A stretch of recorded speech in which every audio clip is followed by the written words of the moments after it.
Le Maroc, pays de légendes et de mystères. Larbi Ben Barek, c'est quelqu'un de tout à fait différent. Il est né à Casablanca, hein, il est marocain, il a la peau noire, il est musulman. Hein, et il a commencé à jouer, comme beaucoup de gamins, dans les rues de Casablanca avant d'être remarqué par les dirigeants de l'US marocaine.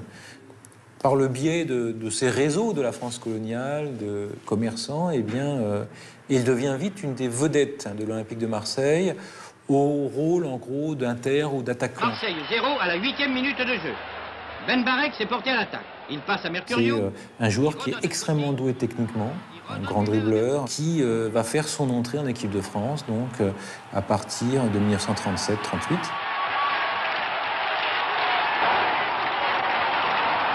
Ben Barek, c'était le premier Pelé dans l'histoire du football mondial. C'était quand même le plus grand footballeur noir de l'histoire du football avant Pelé. La presse française n'acceptait pas qu'un joueur noir soit meneur de jeu de l'équipe de France. Ils l'ont beaucoup critiqué, souvent critiqué. Mais c'est le premier, pour moi, qui ai vu Pelé, Maradona, Cruyff, Platini, etc., etc. Je les ai vus et je l'ai vu à lui. Et ben je dis, c'est le jour et la nuit. Hein.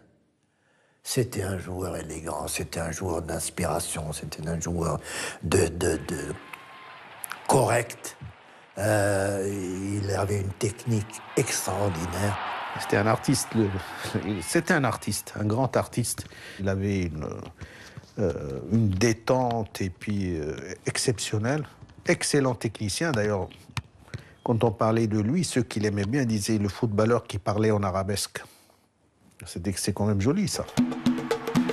Ben Barek, alors en fin de carrière, participe au match qui oppose les joueurs d'Afrique du Nord à la sélection française de Métropole, le 7 octobre 1954.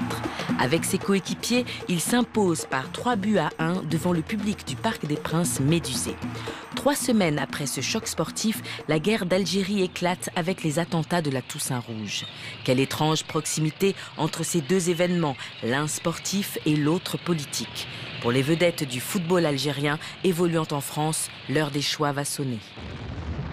Bentifour, par exemple, qui était le premier international d'origine algérienne à disputer une Coupe du Monde, c'est-à-dire en 1954, Bentifour, il prenait de l'argent, il prenait les cotisations pour le FLN, il cachait certains personnages, je pense qu'il a dû aussi cacher des armes. Bon, donc il était militant actif, hein, déjà. Bon, et c'était un international français.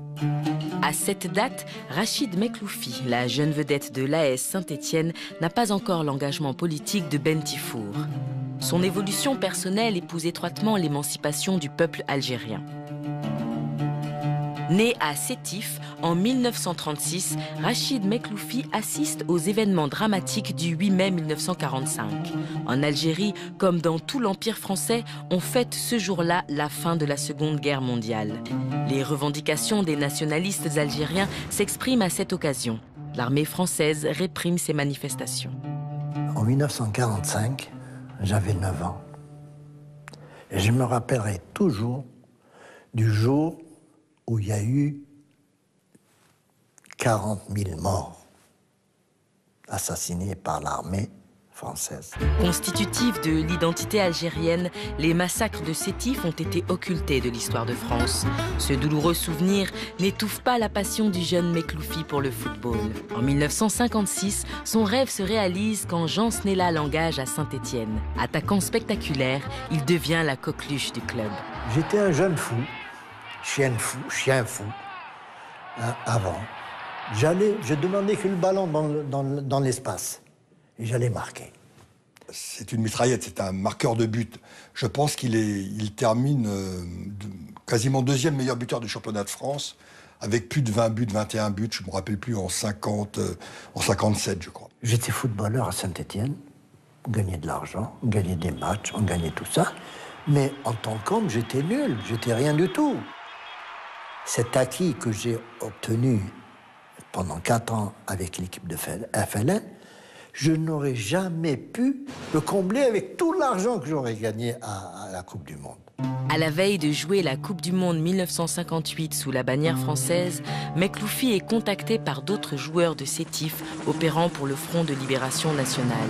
Les combats durent depuis 4 ans en Algérie. La majorité du peuple français ne savait pas qu'il y avait une guerre en Algérie. On voulait faire croire qu'en Algérie, il y avait des félagas, il y avait des brigands, mais qu'il n'y avait pas une véritable guerre. Le FLN a eu l'idée extraordinaire de faire de telle sorte que les meilleurs footballeurs partent, quittent les clubs et disent non, il y a la guerre contre le peuple algérien, on s'en va.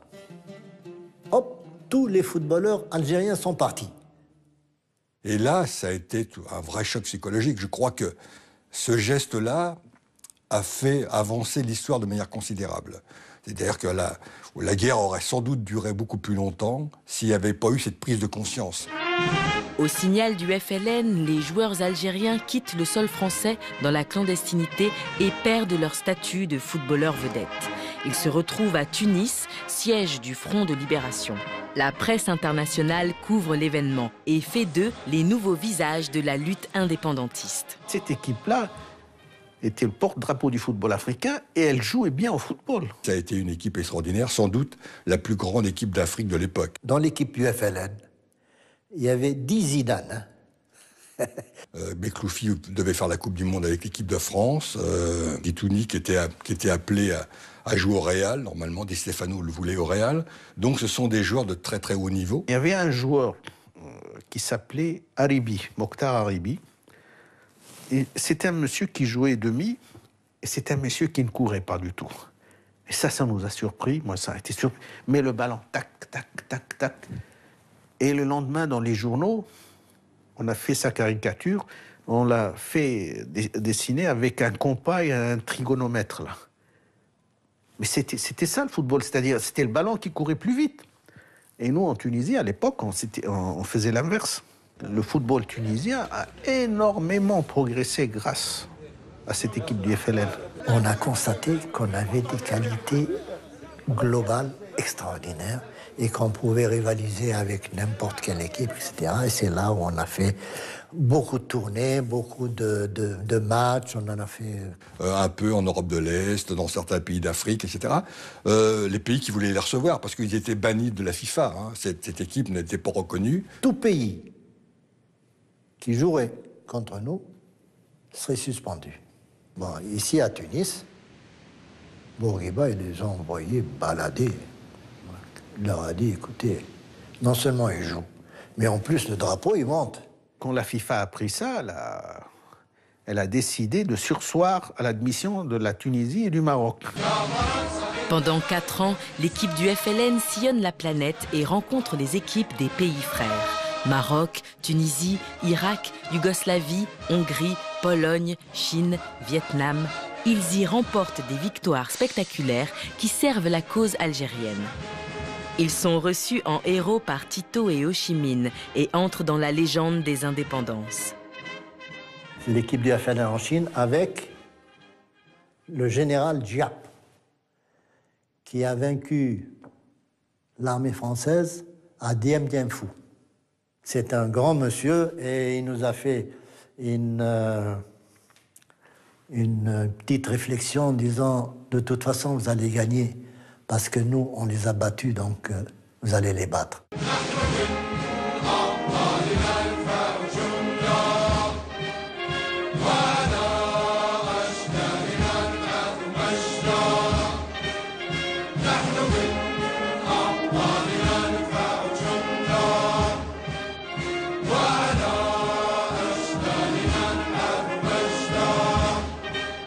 Wow.